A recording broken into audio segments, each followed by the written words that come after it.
Hello, good evening, and welcome to the Talkin Kop. I am Gav. This is Dave Downie from the Blue Room Podcast, and tonight it's the first in a series of shows we're going to do over the next couple of weeks, looking at season 25-26 and the hopes for that season. Dave, you're very welcome. Haven't spoken to you in a little while. How are you? I'm good, mate. I'm good, thanks. Yeah, it's. I don't know whether it's because it's just I'm an Everton fan, but I'm starting to get into a summer and getting used to not having your team playing and actually enjoying it. I know it'll be the complete opposite to you lads, but yeah. I mean, it used to be. I don't know whether it's because I'm getting older. Like I say, I mean, if you're a bit younger, you sort of hate the summer and you're counting down the days until the season starts again. But it's a strange one as well because this World Club Cup, World Cup, World Cup. Which Something is like that, yeah. It's one of them. something like that, which is going a bit mad over there, isn't it? With storms and games stopping for 2 hours and all that sort of thing. And it's where the World Cup is next year, so been watching a bit of that. But yeah, trying to lay off it a little bit until pretty much now when you can start signing players, and we haven't got any of them. About 10 men left in the squad. We're gonna get on to that in a little bit. I genuinely asked you about your new signing 5 minutes ago, and you went, "Mate, he hasn't signed for us." I genuinely thought he'd signed for you. But we will get into that in a little bit. I suppose when we're looking at what would you like them to do, and if they can get that done, what does next season look like? But I want to take it back. Not going to go through Everton's whole season. I just want to touch on one thing. David Moyes coming back to that football club was absolutely huge for Everton in terms of the season just gone, the new stadium, which we'll talk about in a little bit, and Everton as a whole going into the future, because I listen to a lot of the Blue Room. I listen to all your stuff really, and the thoughts coming out of you especially and more people as it went on was that Sean Dyche should run his course. What he was good at in terms of, staying in games and not conceding goals. He wasn't any good at that anymore. And if you're not good at what you're supposed to be good at, what are you doing there? But look, Moyes coming in was huge, wasn't it? Were you behind that appointment? Because a lot of people felt it was going to be, I give it to the rest of the season and then we go up there, but he gets a 2.5-year deal, I think. Were you behind that appointment, and do you agree it was badly needed? I mean, it's easy for me to say, yeah, and I actually was myself, but I certainly wasn't in the most of the fan base, the minority. I was in more than many who felt that it was going backwards. It's that old adage these days that you go and getting a dinosaur. It was half decent back 2 decades ago, but he did decent. I mean, he was great at West Ham. A lot of West Ham fans don't like him, despite the fact that he went and won the trophy since you couldn't get a bus. So yeah, I mean, I was happy for him to come back. A bit of I wouldn't say a personal feeling towards him, but I used to have to interview him every week for about 6 or 7 years. So it was interesting him coming back and being a completely different person, which I didn't expect. I thought he was stuck in his ways, given how it went to shit at Man United, didn't it? And Sociedad never worked, and even despite winning something with West Ham, they wanted rid of him quite quickly. So it was underwhelming, but I thought we were getting a pair of safe hands, more so than anything else.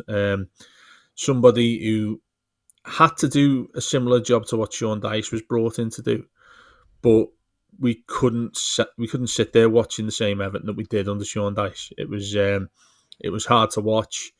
He was hard to listen to, probably more than anything else, and he showed the limitations as a manager. He's never going to manage a club that will finish in the top half of the Premier League table, despite the one season I think he had with Burnley when he finished 8th. We know his limitations. We know the way he plays. And, Everton at Goodison, there's a lot of what he did that sort of it blended quite well in what we see at Goodison, and that's Everton fighting tooth and nail. It's Everton winning set pieces, Everton scoring goals from set pieces, crosses, headers, all that sort of thing. Everybody gets fed up with that. And regardless of what club you are, you get fed up of watching that. You're paying heavy money, we all are these days, to go to watch matches. And that has an influence, that has a feeling towards you watching it. And, of course, Everton aren't going to progress with Sean Dyche. So the club getting rid of him then with the new owners coming in, it felt like a strange time, despite the fact everybody wanted him to leave, because we just didn't think anybody was going to do it. They did, to their own credit. And since then, Moyes comes back in, and I don't think anybody would think it was going to go as well as it actually did in the Yeah. end. Did it? You said something interesting there. He came back as a different person. I remember Moyes, in his first stint at Everton, it was very much, as a Liverpool fan looking in, it felt very much like a siege mentality.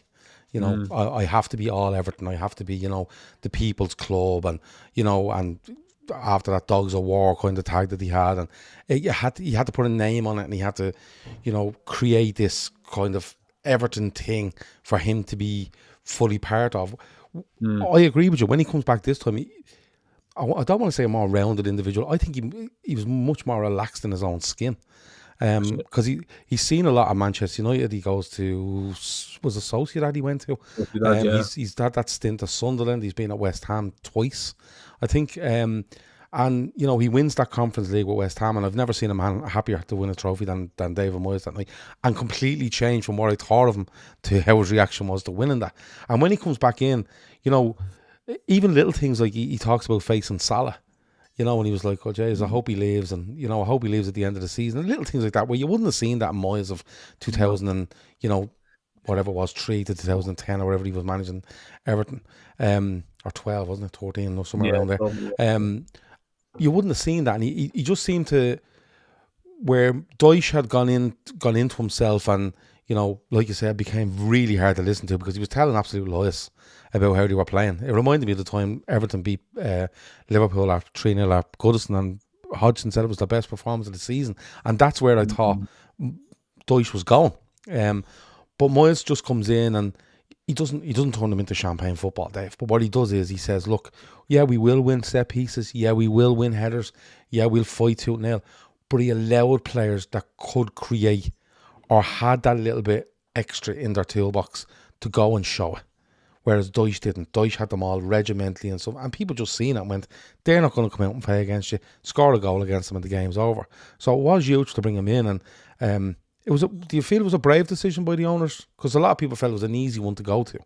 But I thought it was a brave one because if he comes in and they go down or go very close to going down, the owners are under serious pressure already. The first big decision you have to make, and you've made this one. Do you feel it was a brave one? I think from their point of view it was, because like I said, you're going to have most fans who are against it. So when owners come in, as you Reds will know too well, when new owners come into a football club, it's very easy that they keep you off their side. For want of a better term, it's very easy that they're able to make you dislike them. And Everton, of course, with what's happened under Moshiri and Bill Kenwright, bless him, in the years beforehand, Everton, us as fans, have been paranoid about whoever's who the custodians are at the club. So for them to come in and go back to who Everton had, again, and refer to that term as a dinosaur, a lot of people say that term under Mourinho, other managers as well, like Hodgson, who you referred to, basically. And I felt it was unfair and quite lazy to say that about Moyes. Like you said, what he went and did at West Ham, very underrated job what he did there, because they were always a club that looked like they were on the verge of perhaps being in a relegation fight. And I think for the owners, they've obviously taken advice from others at the club to go and get him. The idea that I have is that a lot of people would have said the fans will immediately be on side. That wasn't true. They weren't. No, I don't think it was. No, excuse me. It was very much a relationship of convenience, I think, because he's out there free. Moyes himself would have crawled back to Everton, given where he's been, given what he's done, given the trophy that he won at West Ham.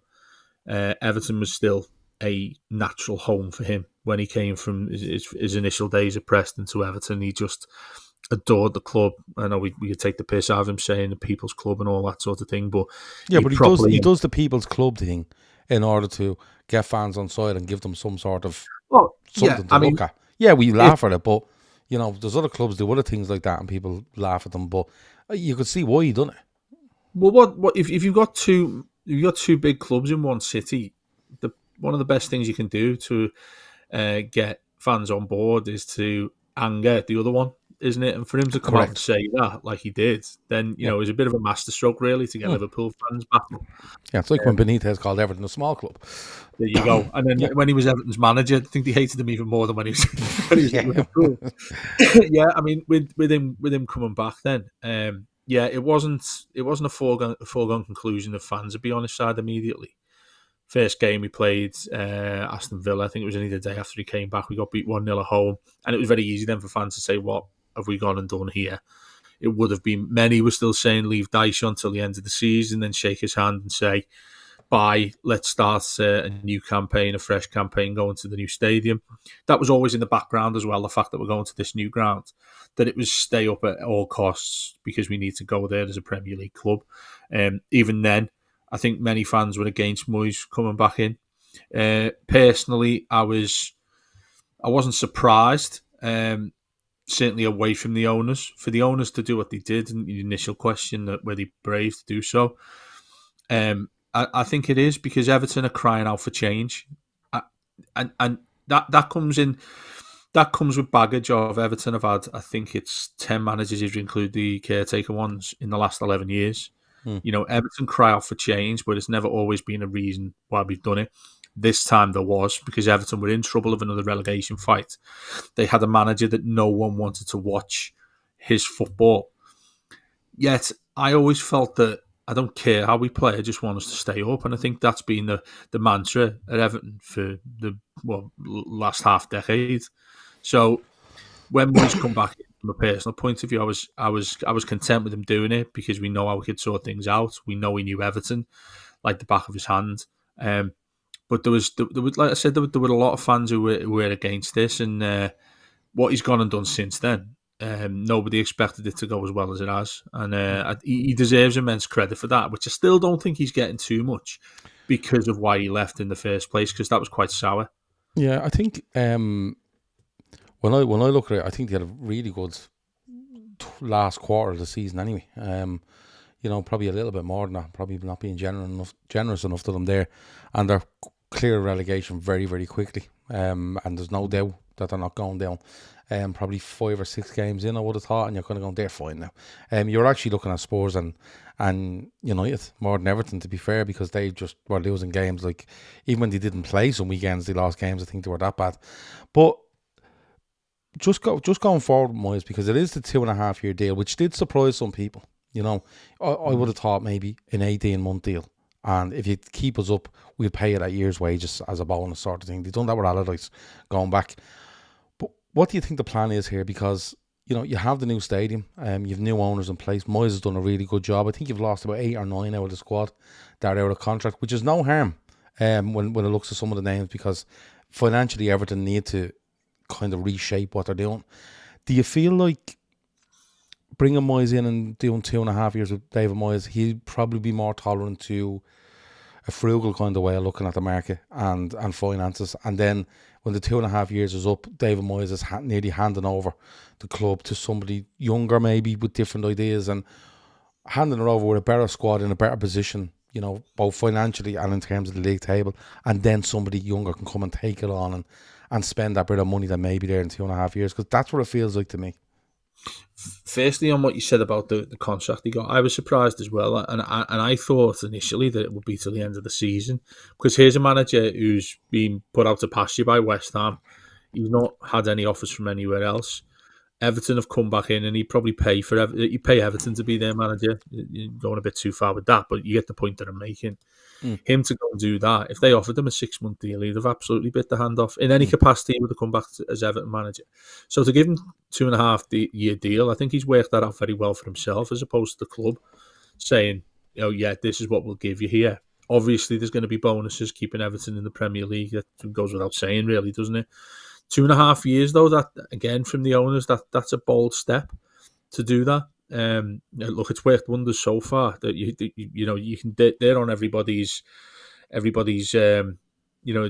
come up smelling the roses, haven't they? Since they came in, they haven't put a foot wrong yet. I mean, remains to be seen with the 6 weeks we've got until the new season in terms of needing some players badly. And then to follow on from what you asked there, Gav, I don't think I disagree with that. I think Moyes himself still thinks there's plenty of petrol left in the tank for him. He will think he thinks he's got undone. He hasn't gone through the full manner of what he wanted Everton to be, whether that be winning a trophy, whether that be Everton being a consistent European side, something like that, which is the state in which he left the club. Everton were comfortable, and we basically renowned at the time as best of the rest, with the likes of Spurs finishing fifth, sixth, Europa. What would we give for that now? Excuse me. And I feel as if he's got that sort of bit between his teeth to go and do that now. Now, if you look at the current position, though, it's I'm starting to get a little bit more concerned by the day, because I think we've got a squad of 12 or 13 first team players at the moment in the books. Obviously, everybody who hasn't got a contract or will come towards the final days, I think they finish today or tomorrow. Calvert-Lewin, who I'm sure we'll talk about it. We go on here, but you look, they've got rid of Decore, players on loan have gone. I think it highlights how well he did with the squad that he inherited from Dyche, but there's a hell of a lot to do before the start of this new season in the new ground. And I don't know what you think about this, but when you've got a new stadium, I think you've seen clubs in the past really struggle when they first go there. Yeah, because it's as new to them as it is to anybody else. Exactly, and we've got a run of fixtures that have been quite kind to us. Say the first half dozen games. The one, everybody's relishing the first Premier League game that's going to be at the new stadium, but that brings pressure with it, and Everton have got to be ready to be able to go and do that and have a squad that's going to be able to compete in a mid-table-ish kind of season. If you offered me 10th right now, I'd buy it off you, given what we've had for the last few years. With that in mind, though, it's difficult if you look at that sort of pool of clubs that are in the middle of the Premier League. When you look at your Brentfords, your Bournemouth probably should have done a hell of a lot better if they fucked it up in the last 10 games. Yeah, you've got your Brightons in there, you've got Palace, you've got Fulham.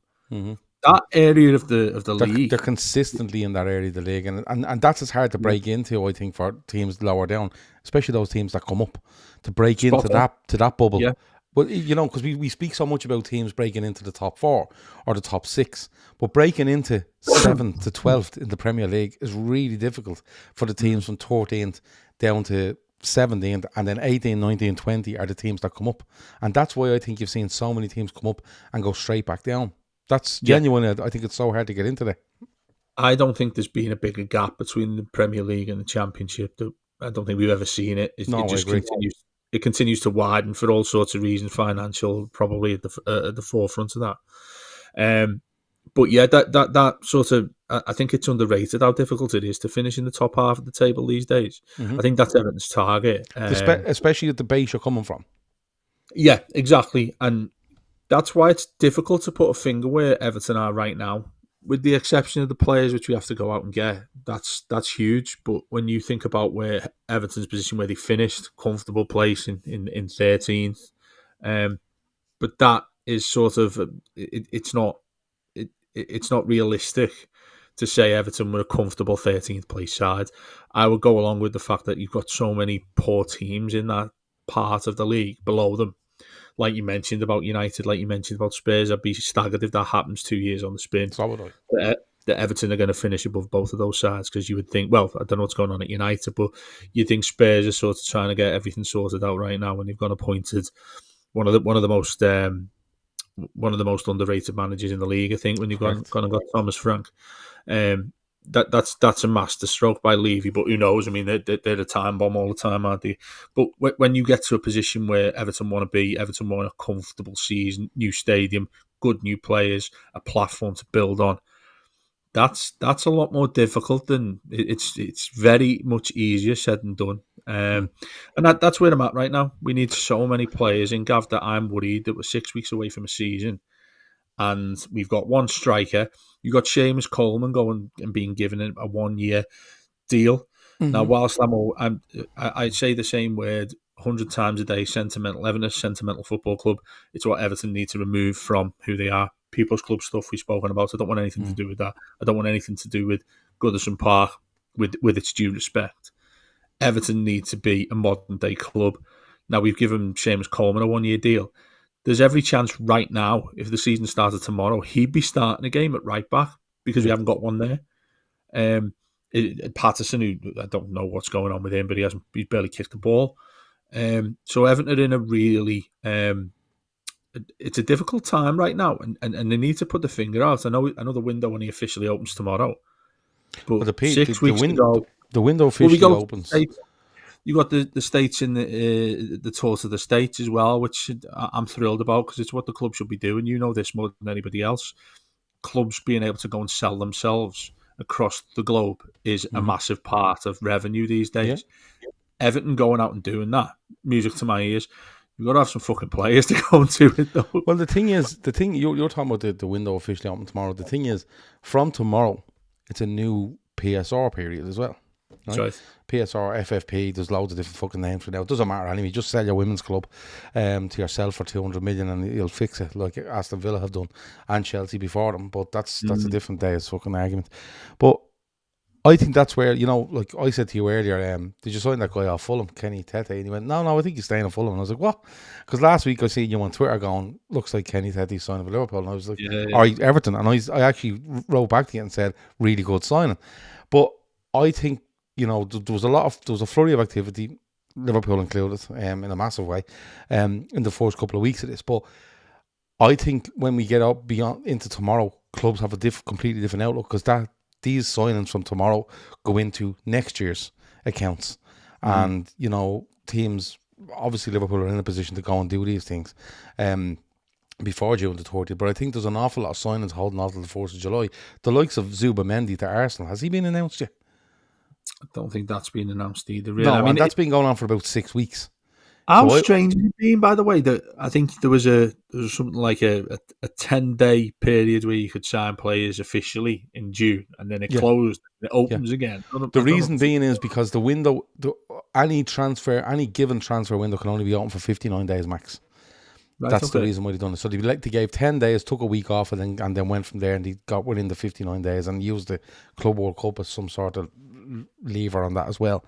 But I think you'll see more clubs, possibly have signings in ready to go and will be announced in the next couple of weeks and that sounds like a really obvious thing to say. Of course they will because, we're getting close to the season. But I think it's probably ones that have been agreed over the last week or two.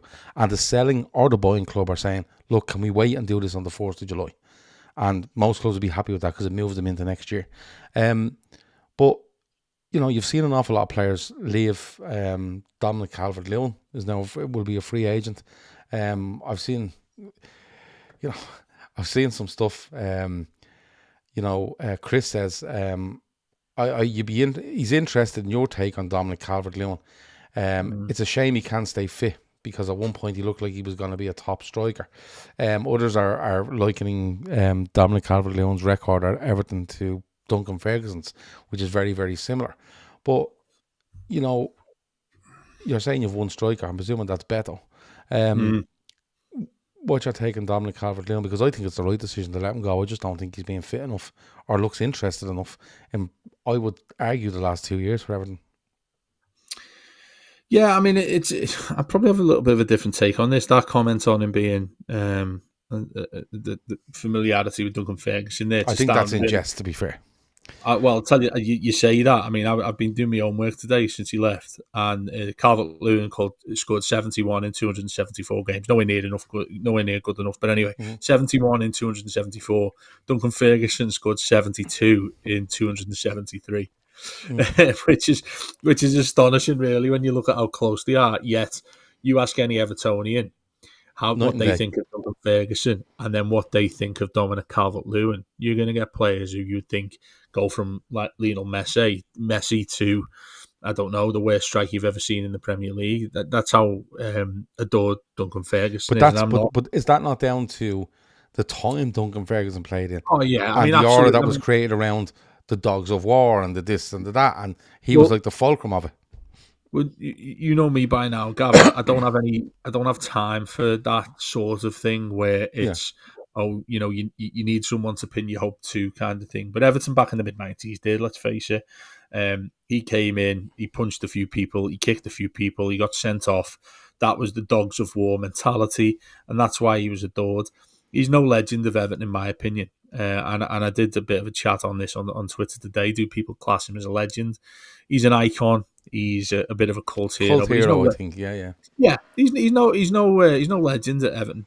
But look how adored he is. Yes, you've got Calvert-Lewin, same record, and people are waving him goodbye. People were driving to the airport right now, and I don't think that's fair. He's had some horrendous injuries, but look, you go back to particularly under Benitez. Ironically, he was an England international under Benitez, which is astonishing when you look at him now. Under Ancelotti. Ancelotti used to I, just tell him, I don't want you anywhere else in the pitch but between the goalposts. between the posts, yeah, and that's right. He was horrendous to play against. Yeah, and Benitez did the same. When Benitez came in, I remember he scored a goal at Leeds before they went down, where it's just every one-touch finish. It's ball into the box, and he just scrapped to get to the front of it. It was Ferguson-esque with the goals, though, and then that's the injury came, and then he went to shit. But I think, I don't know. I think it's a bit of a bad deal the way people are referring to him, and it won't look good when people refer back to his history at Everton. But there's a player there who helped us stay up. He scored a goal that we did stay up eventually against Crystal Palace. He scored the goal that got it to win us that game. Does that put him in the category of Duncan Ferguson? Probably. A couple of big derby moments as well. Well, yeah, I mean, he scored the header, didn't he, last season before last now, isn't it? He scored that at the Gladys Street. He's had his moments at Everton as a striker, but he will not be looked upon fondly. But nonetheless, what that's left us with is Beto on his own and a young lad called Shamiti who we're looking to put out on loan. Sorry, Beto we have, and this lad we're putting out on loan. That's all we have right now. Currently in talks with Villarreal over a young lad, Tierno Barry, who's, if anyone's watched the under-21s, he's been playing for France. Again, Everton now have money. Everton having money, fantastic, great. We haven't spent money for a while. But what did Everton do the last time they had money? Yeah. And that's the concern that I have. And the simple thing I said when we got the owners in was that they only, for them to do well, for them to get fans aboard what they're doing, you simply only had to look at the previous owner and do the complete opposite, and you'd be absolutely fine. Yeah. And the first thing you do is you keep your mouth shut. Because the previous owner came out and told everyone he was a billionaire and told everyone he was going to be this, and Everton were the billionaires of football, and he was making bold statements, and all it took was Usmanov, wasn't it, to be taken out of the UK, and Everton were in serious trouble because the other guy was an absolute spoofer. And the thing is, he basically walked Everton up a garden path.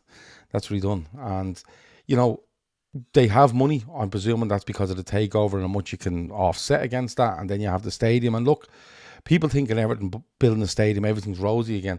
It takes time when you move into a stadium, like you said, with atmosphere and getting used to it and familiarity. But if you look back to Arsenal building the Emirates, they built that in 2006, I think, or 2007. And it took them about 10 years before they actually start moving properly in the transfer market again, because they had so much payments. Now, Everton, I don't think have that big of a hold over themselves with regards to that. But Everton, I think our fans will need to say, look, we're paying for this stadium. It's not just like a shiny stadium arrives and with that becomes a load of money. It's not how it works. But going back to Moyes, I think Moyes is where I think the owners will look and go, there's your steady hand. Football and Moyes, fine, but there's your steady hand. Because Moyes is known, to his detriment, I think, at Manchester United in particular, to be, so deep on how he looks at players and how he assesses players and value and stuff. And United actually, he was lambasted at United because apparently he had a room with all these posters in, like some sort of fucking serial killer, and he had all these posters and it was all data and he just take too long to make decisions on players. And then they go, yeah, well, let's go for him. They go, Dave, he moved 2 weeks ago. Mate, you know what I mean? But it's well, he was always called that. I mean, it's funny you mention that. We always called him Dither and Dave because he was known for it. It was a big thing about him when he left United.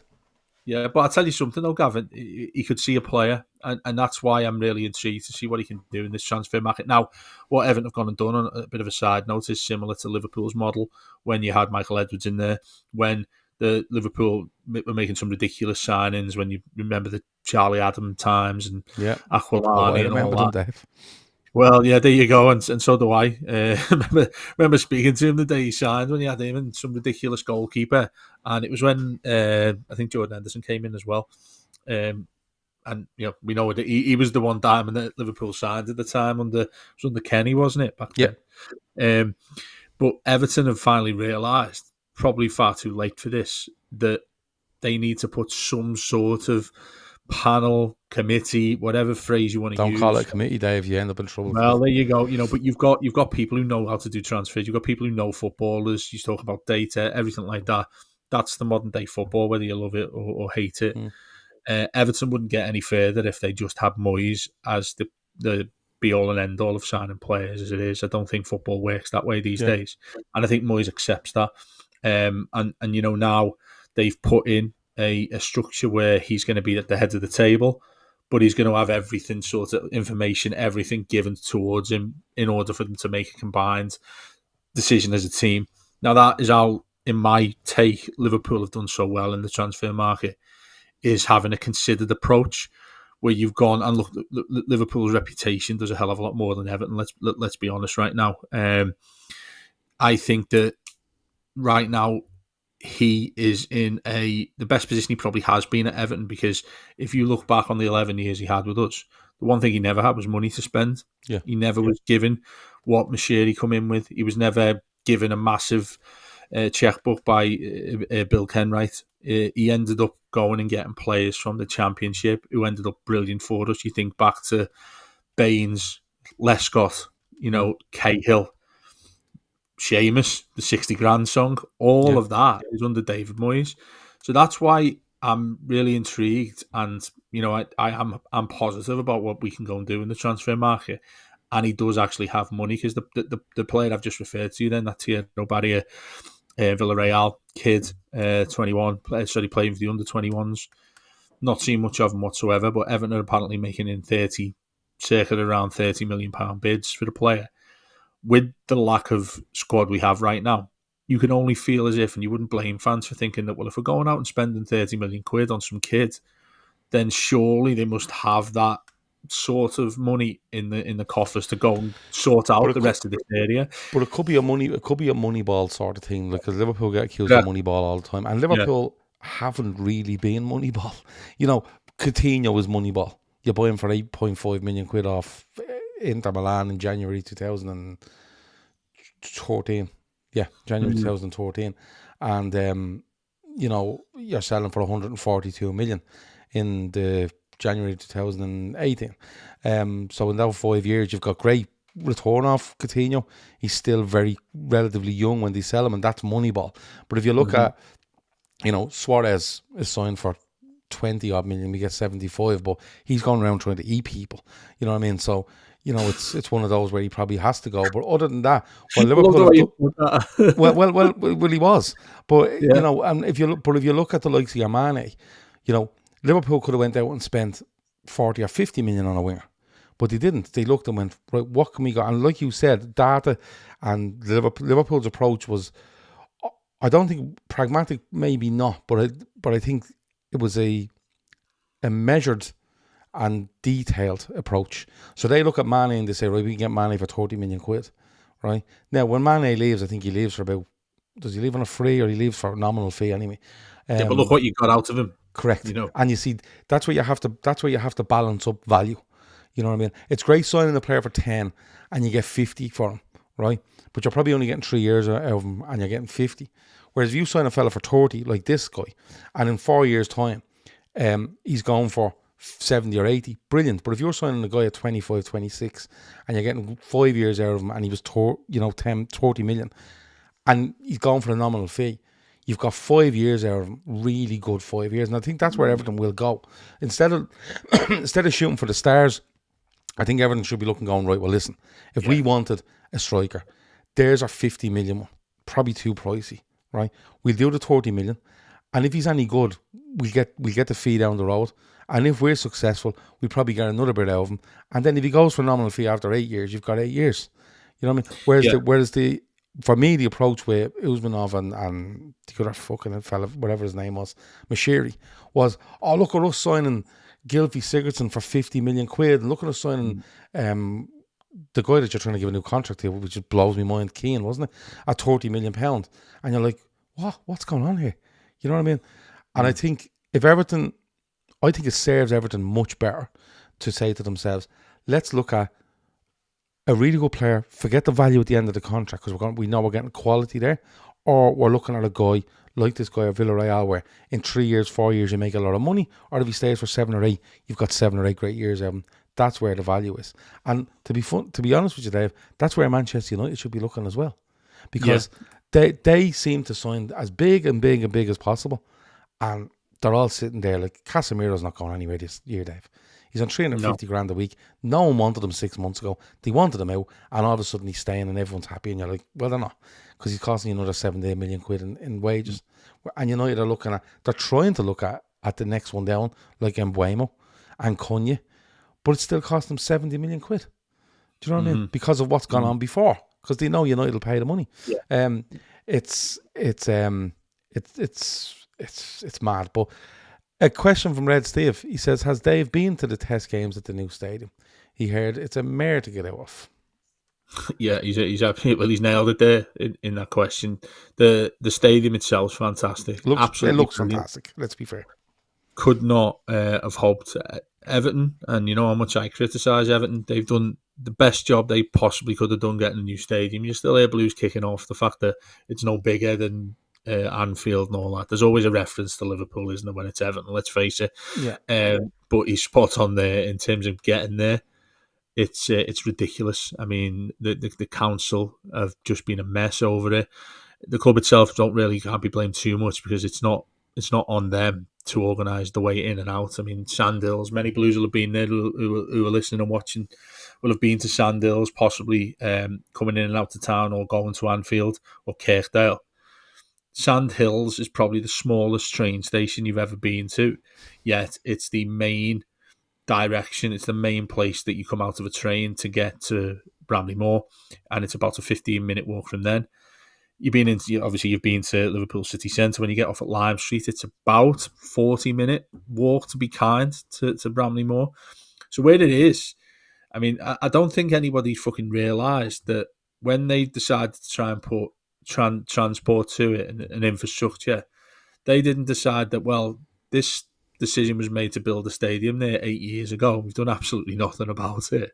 Yeah. And then you realise that it's only got 3 sides because one of them's the other one's in the water. Yeah. So, you're in a position there, and I've been to both of the tests, fortunately enough, and the first one was only 10,000 there.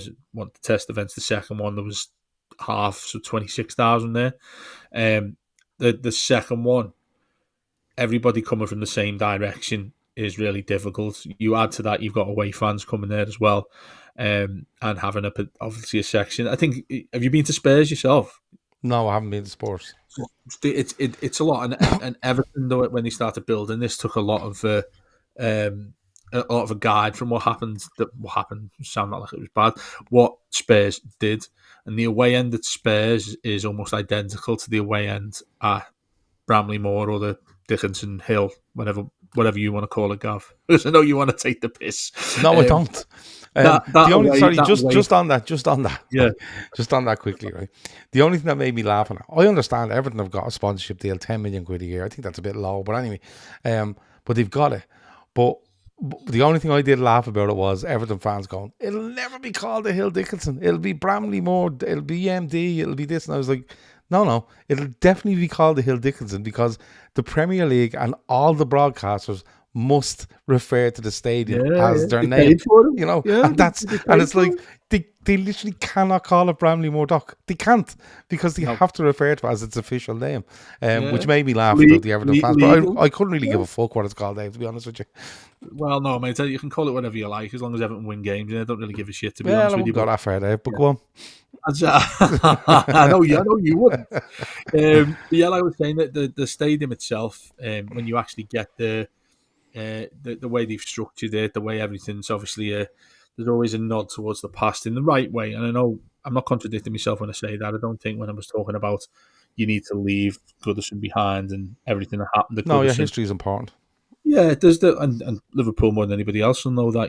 There's always a nod, but in a satisfying way, not oh, look what we did. We were the first, and the first players to have boots and all, whatever it is, that I don't really pay much attention to myself. But that's all. Everything in and around there it's stunning, and it takes a lot for me to say that because sometimes I hate Everton more than anybody else. But that stadium, you'll love it when if you go into the derby there, if you get a chance to go to it, it's stunning. But yeah, getting there, absolute hell.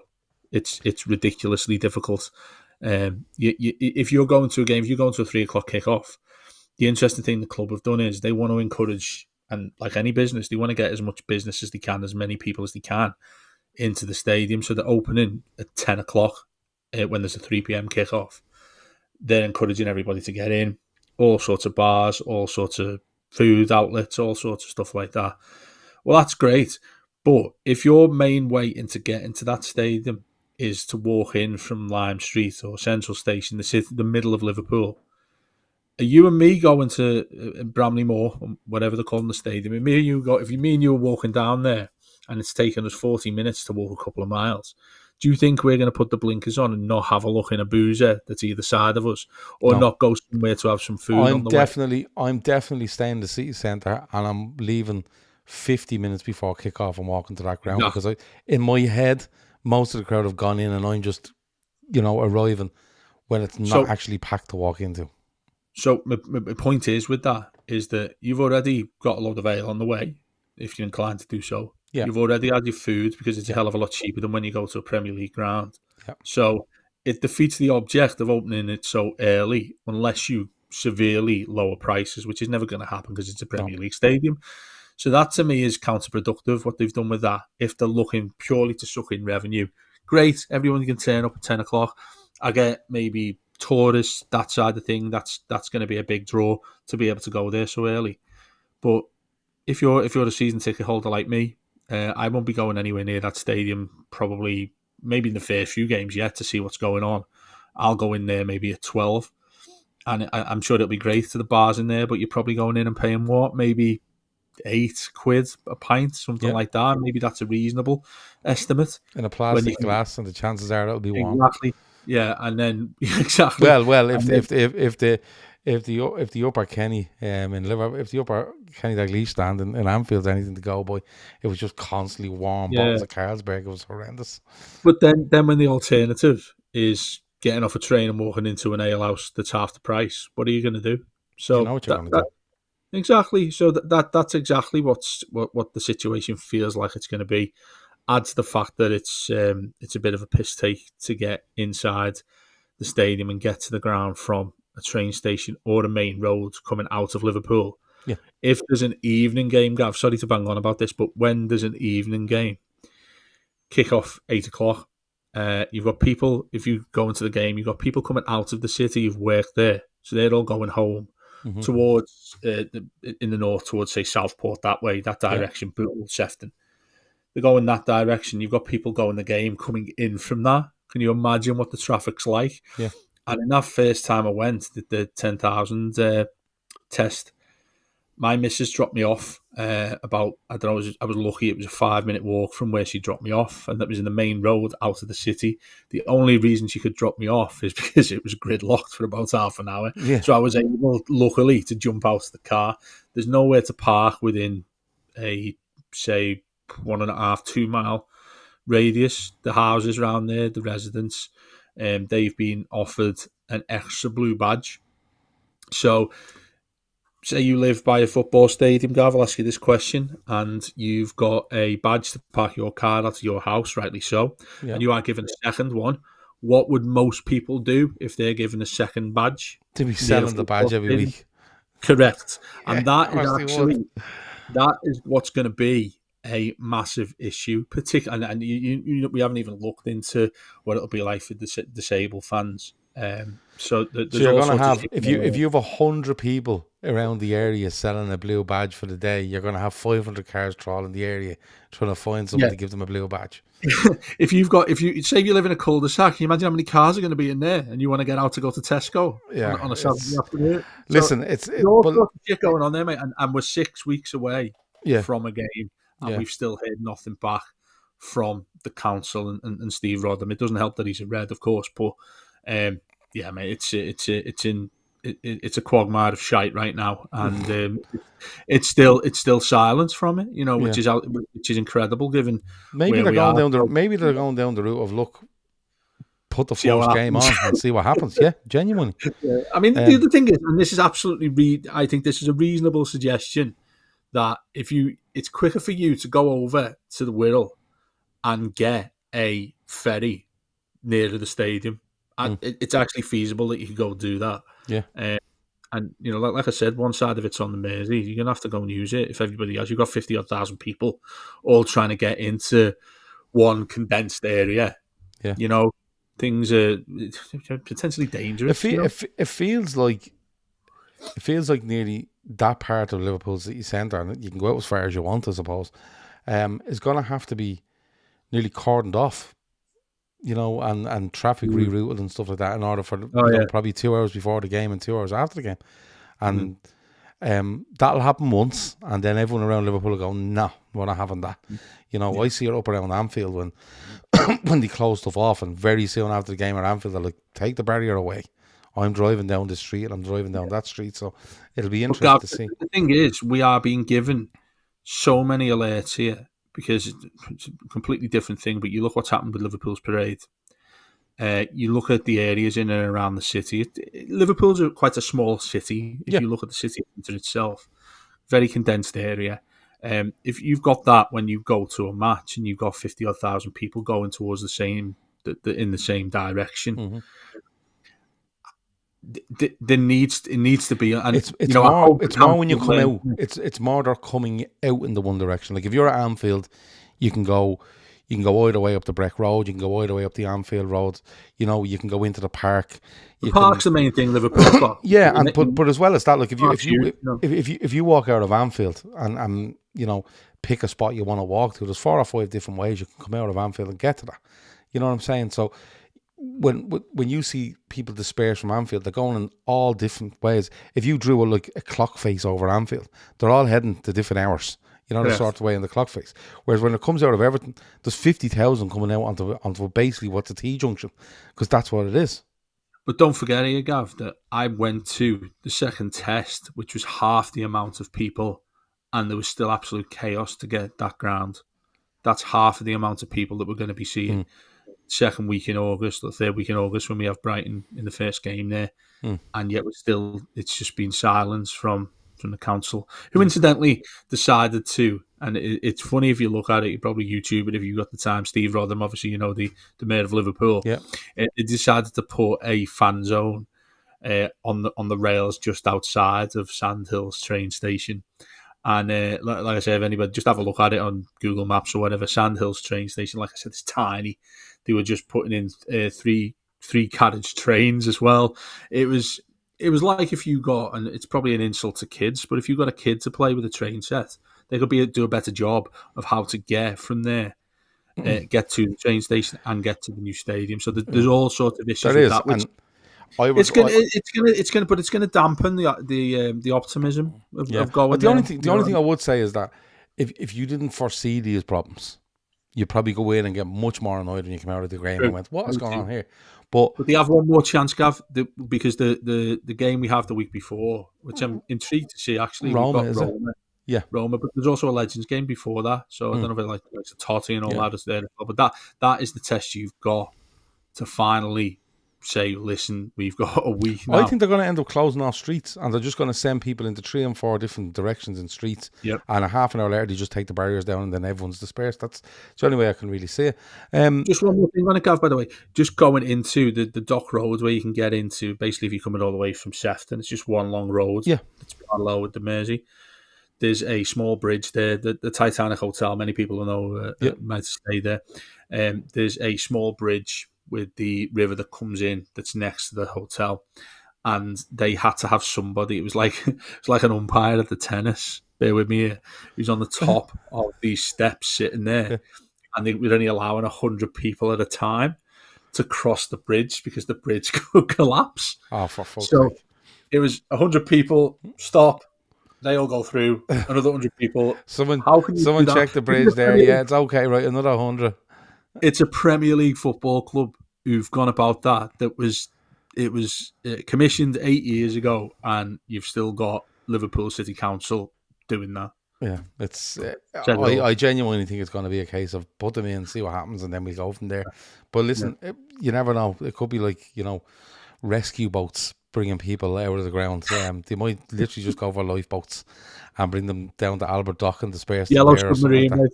Yeah, Yellow just submarine. bring them down, drop them in Albert Dock, and you can go on your way from there. Yeah. Before we finish up, though, a couple of things on signings, etc. Hotline asked earlier. He says if Branthwaite does sign a new deal, it's obviously good news for Everton. But is there a risk it's being done with the inclusion of a release clause? There is talk of Jared Branthwaite signing a new deal at Everton, but I did think that with a new deal being signed, I didn't know how long he had left, but with a new deal being signed, it'd be in his interest, wouldn't it, to say, listen, if a team in the Champions League, for argument's sake, come in with a bid of X, I'm allowed go, because he's their prized asset, and he's going to want to protect himself, because it's still a time at Everton where you don't know what way it's going to go here. Well, yeah, I mean, let's be honest. He's probably England's most promising centre back. I think that's probably fair to say. Yeah, that's probably you put it maybe in the category of Premier League ones anyway. Mm-hmm. I feel as if he'd have his pick at what clubs he could go to. Everton getting him to sign a new contract, which obviously it looks like it's going to happen. Yeah. That's a massive coup in itself, being able to do so. But I think if you're able to do that, there's going to be a caveat there. Of course. I'd be astonished if it's not from his own interest, like you said. I completely agree with you. I think if you're saying, well, look, I'll sign a new 3-year, 4-year deal, whatever it is, but I'm getting towards my mid-20s at that time, the peak times of my career. It reminds me quite a bit of John Stones. I think he's miles better than what John Stones was, by the way. I think he's a much better defender than John Stones. And he'll turn out to be a better England player than John Stones. It's by the by, isn't it? But he needs to be front and centre. Everton need to build around him. And we started the show talking about the lack of transfers, or the lack of players we've got at the moment. It staggers me that he's still there, I have to say. And it's even more. You were convinced he was going last summer, weren't you? Oh yeah, I know. There was no way I saw him in an Everton top of the new stadium. Yeah, I think me and you done a show and you were saying you felt you were to go to City or United at the time. Yeah, I mean, I think there may have been a quite embarrassing offer that came in from Man United. Pretty sure his agent and his family or whatever would have spoken to a few clubs, because we know that's what goes on. We're not soft, are we? And I'm surprised that big money offer that is released, or somehow it comes out by somebody, a journalist who managed to get the information that he's been given a massive offer from somewhere. But that is inevitable, that it will happen eventually. Everton need to protect themselves by doing this, which is good. Mm-hmm. What you say there about, and what Hotline says there about a release clause, I'd be really surprised if he doesn't do that, because, I mean, he can, let's face it, he can hold Everton to ransom in a certain way, because he knows his own value, which is rightly so. Me or you would do it. Everybody else would do it. He's not an Evertonian. This is what gets to me with stuff like this, is that it's not, let's say, go back, Ross Barkley, an Everton fan. He's hated because he's an Everton fan who left and wasn't asked about the club. Anthony Gordon, more recently. These players there, but they're Evertonians, they're local players. Trent, for you guys, you expect more from that. You need to keep in mind that Jared Branthwaite's not an Everton fan. So does he want to spend his career at Everton, who are miles away from being a Champions League side? What's the good? There's something wrong with him if he doesn't want to play a Champions League career and compete for Premier League titles and Europe and whatever England go on to do. So Everton, right now, the position, and it's sad to say for us, need to keep him as long as possible, whilst also maintaining that they're able to get the largest amount of money that he possibly can. So that's why I do think there is going to be a clause in there. I just think from Everton's point of view, the way they seem to be going in the right direction, with owners looking positive, it's going to be a substantial fee that is in that clause there. And it needs to be upwards of, and people may slate me for this, you're getting a bargain if you get him for less than 70 million quid. I I'm fully looking agree. at him there. I'm looking at him there when Liverpool got Van Dijk from Southampton, and let's face it, he hadn't played for anybody who were the size of Liverpool. Yet you look at the amount that Southampton were able to get. There's no reason Everton should do the due Especially in diligence here. today's market. Yeah, You know, I mean, if there's a release clause in there, I would argue if Jared Branthwaite is talking and saying I want a release clause if a Champions League club from any country come in for me, I would argue Everton turn around and go, that's no problem, but the release clause is £80 million. yeah. I think that you're right. It'd be pointless doing anything less, because if he says I want a release clause of 50 million, now you know you're losing that player. Because 50 million, anyone will cough up. So you might as well sell him now for 50 million and get it out of the way. Exactly. But what gets me with that, Pav, is in a nutshell, that is why player power is above everything else, really. Yeah, isn't it? and I'm not going to lie to you, Dave. I think if he does keep progressing as he has, I genuinely think he should be club captain, to be fair, above Tarkowski. I genuinely do. I'd make him captain, and I wouldn't care about Tarkowski. No. But I'll put it to you this way: if he progresses like he has, and in a year's time, I think Liverpool will trigger that at £80 million. I genuinely do, and I don't think. And it goes back to what you just said. He's not an Everton fan, and Liverpool won't care if he's moving from Everton to Liverpool. If they see the value of him at 23 or 24, whatever age he be, and £80 million, I've put his name forward on shows we've done this summer with regards to future proofing for Virgil van Dijk's departure. Because I think he's that good. I completely agree with you. It'll be in gritted teeth. Liverpool, the position Liverpool are in right now, there's nobody better than Liverpool for a young player to go to if they're guaranteed football, of course. Mm-hmm. And if I know Blues watch, and they might well rip me apart when I go on social media, but let's talk seriously here.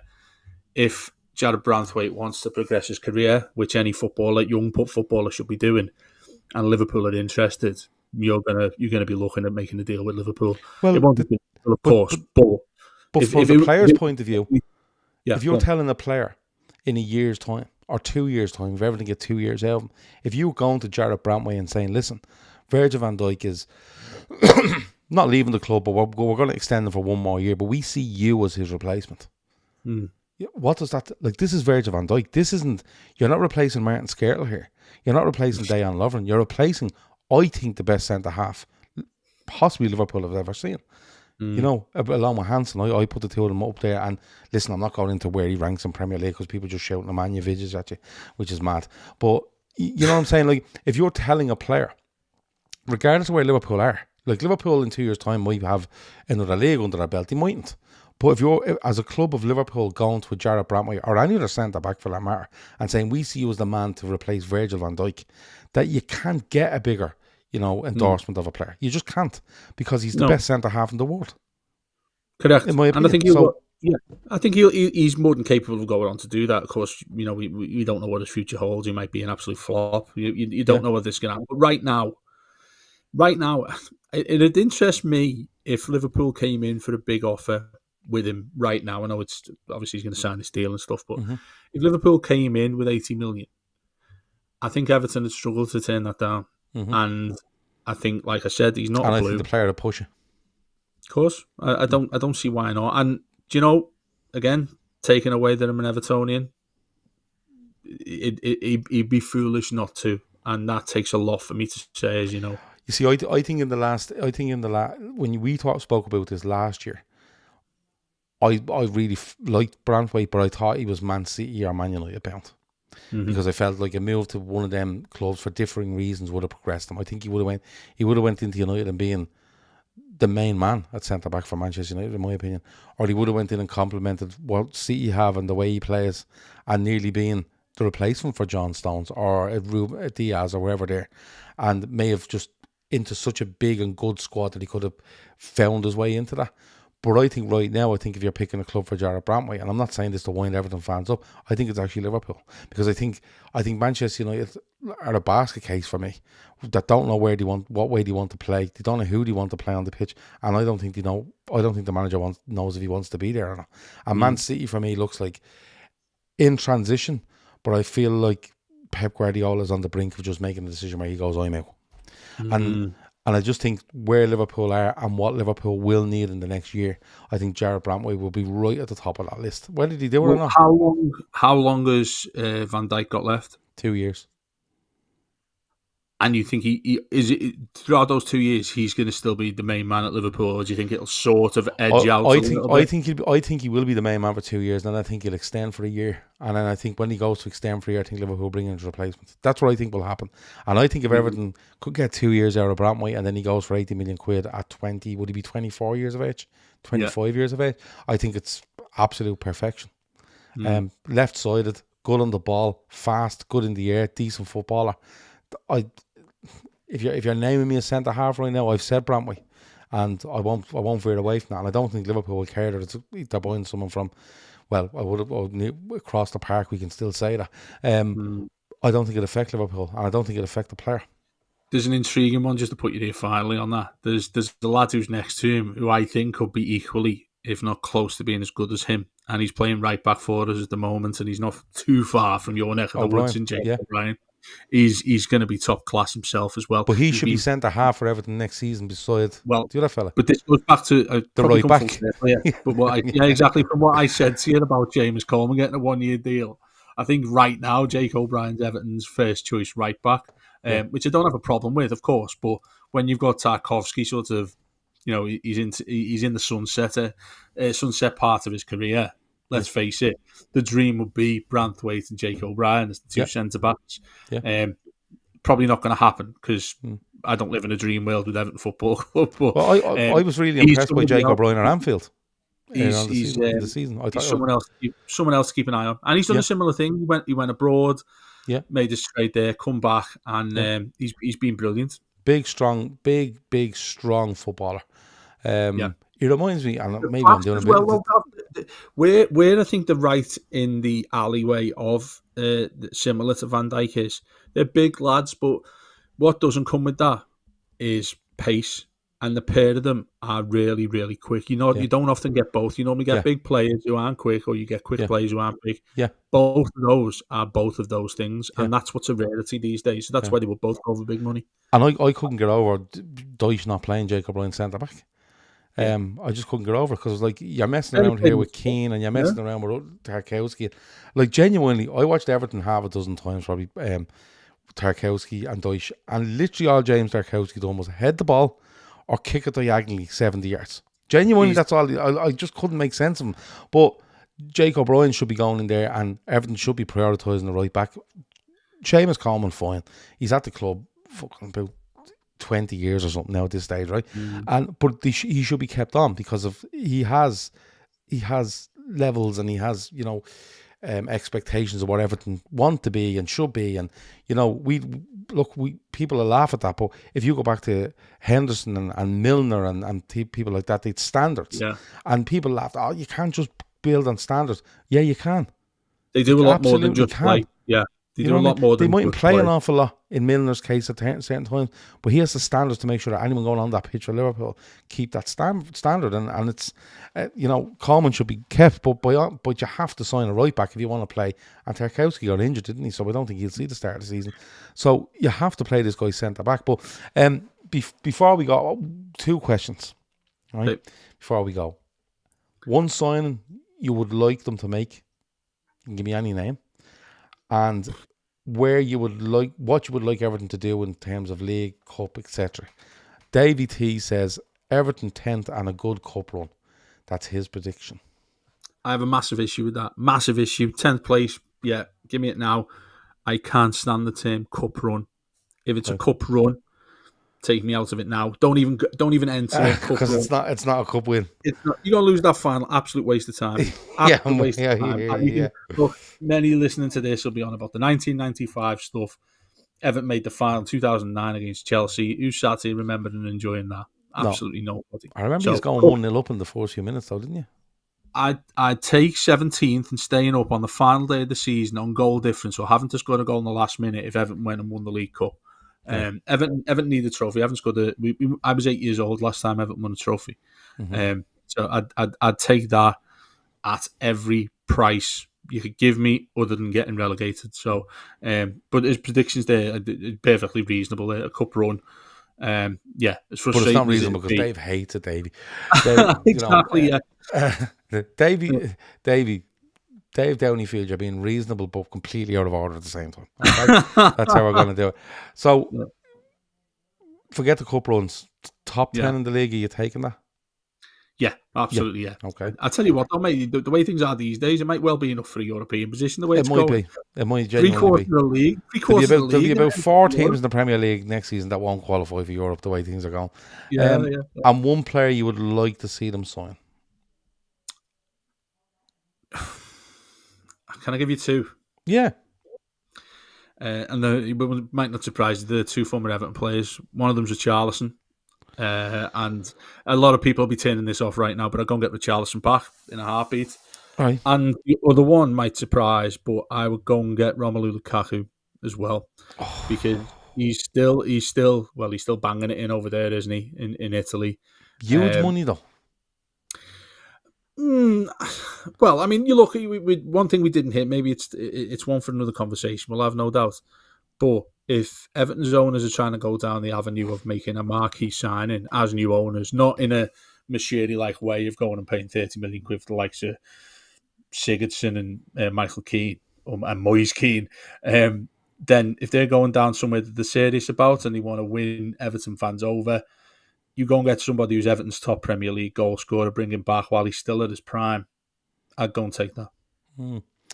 It's interesting. I was thinking about Everton, and I've seen the players that they've left, and I look at Everton and the way they play, and the name that popped out to me, and it's not a big name. It's James Ward-Prowse.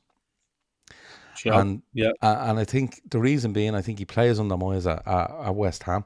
He goes off then, doesn't he, to Forest on loan, and then he Forest he went to.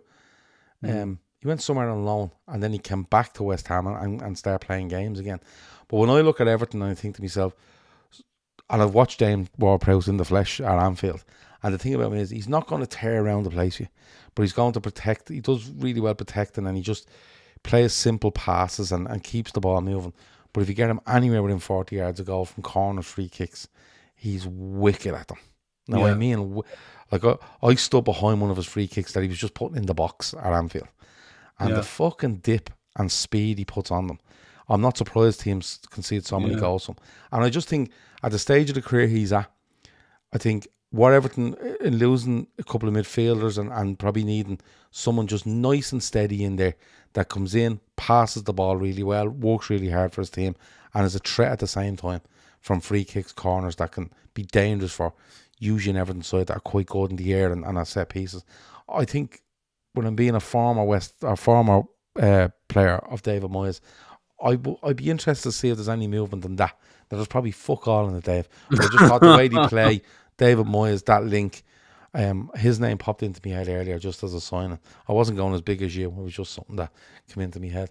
We're definitely going to talk before the season starts again. Absolutely. When more players come in and more players leave, and they lash a lot of traffic lights around the place up near the ground, and it's all fun and games. Human roundabouts, maybe we could just put a load of roundabouts in the humans have to use rather than cars. But it's been an absolute pleasure as always. If people aren't listening, go and listen to the Blue Room podcast. Subscribe to it, because people think, is it just Evertonians giving out? No, it's not. There's really good shows there going back on different things during time and all, and they're interesting to listen to. In terms of this series, I think I have an Arsenal fan lined up, and I think you'll enjoy that one because a lot of people have asked for him. But if you know any fans of Spurs, United, Chelsea, Liverpool, which Liverpool person would you like me to talk to on this? Leave it in the comments now, leave it in the comments afterwards, leave it in our Telegram, wherever it might be.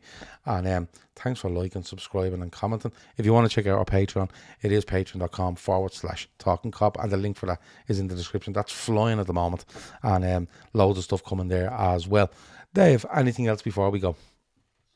No, that's about it. I thoroughly enjoyed it, as always, when we have a good chat about Everton and everything else, and looking forward to hopefully if we're talking before the season starts, hopefully I'm talking to you about at least maybe 6 or 7 players that we've signed. Otherwise, I will predict that Everton are getting relegated. Well, if you sign 6 or 7, I might need to talk to you about Florian Wirtz. I left it out tonight, but I might need to speak to you about Florian Wirtz and get have you left him out? You've already spent 200 odd million, haven't you? Yeah, but I'm just saying, like, you know, I left it out of the conversation tonight, because we have signed them, and I really want to talk to other people about it. But I said I'd leave it tonight. We might do it before the season starts.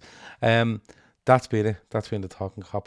Thanks a million to everyone. Have a nice evening. I was going to say evening. You have about 43 minutes left in your evening. Enjoy the rest of your week, and we'll be back with loads of stuff as that week goes on. Talk to you in a bit. Over and out.